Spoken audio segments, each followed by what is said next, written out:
épuisée de fatigue.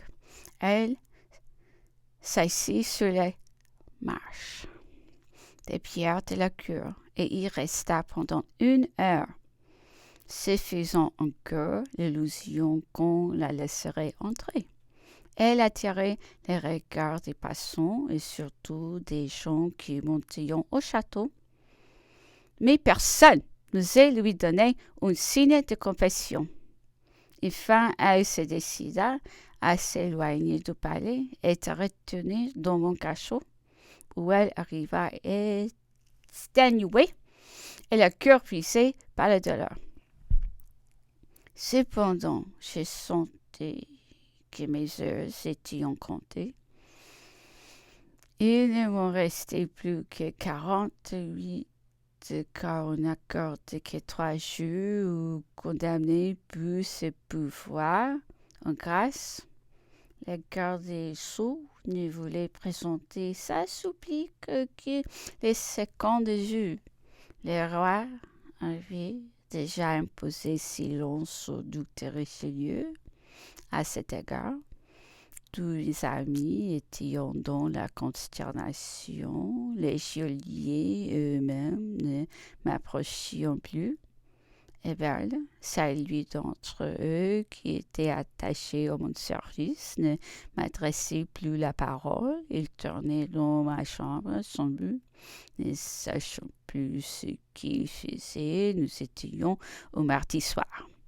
C'est ordinairement le vendredi qu'on exécutait les condamnés, lui dis-je. Quelquefois le jeudi, répondit-il avec un soupir étouffé. L'exécution a lieu ordinairement à 4 heures. Quelquefois le matin, elle était sortie en oubliant de fermer la porte. Une lueur de la prison des femmes passait en ce moment, me voyant seule. Elle entre précipitamment, se jette sur ma croix de la Légion d'honneur, la baise avec, transpose et se sauve en pleurant.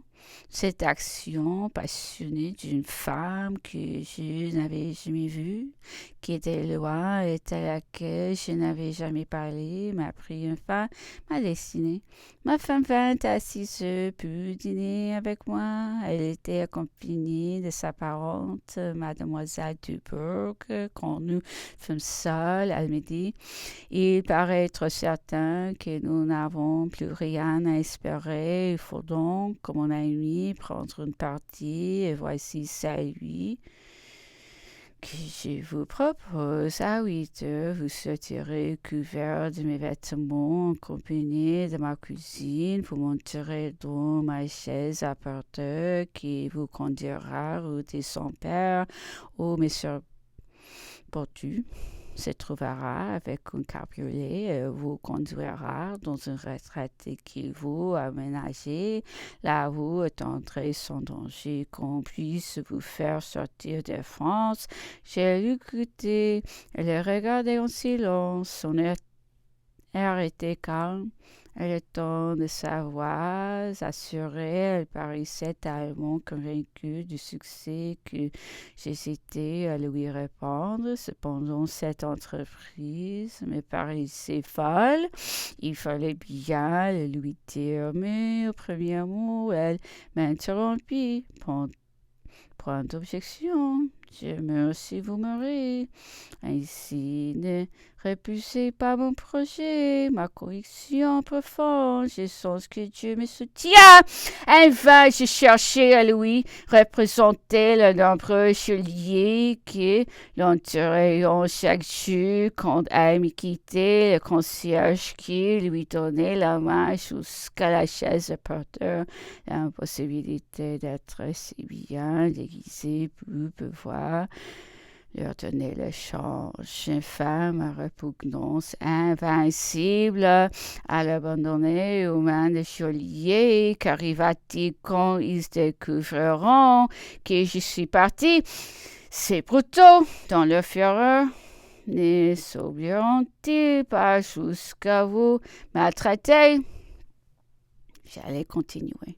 Mais je m'aperçus bientôt, à la pâleur de son visage et au mouvement d'impatience qui commençait à l'agiter, qu'il fallait cesser toute objection. J'ai gardé le silence pendant quelques minutes. Enfin, lui dis-je, je ferai ce que vous voudrez. Mais vous voulez réussir. Souffrez au moins une seule observation. Le cabriolet est placé trop loin, à peine échappé. On se percevra à ma fuite et indubitablement on me rencontrera dans cette chaise quand il faut près d'une heure pour aller à la rue de son père. Je ne peux m'y sauver à pied sous vos habits. Cette réflexion la frappa. Changez, ajouta-t-il, cette partie de votre plan. La journée de demain doit m'appartenir encore. Je vous jure que demain, je ferai tout ce que vous voudrez. Eh bien, me dit-elle, vous avez raison.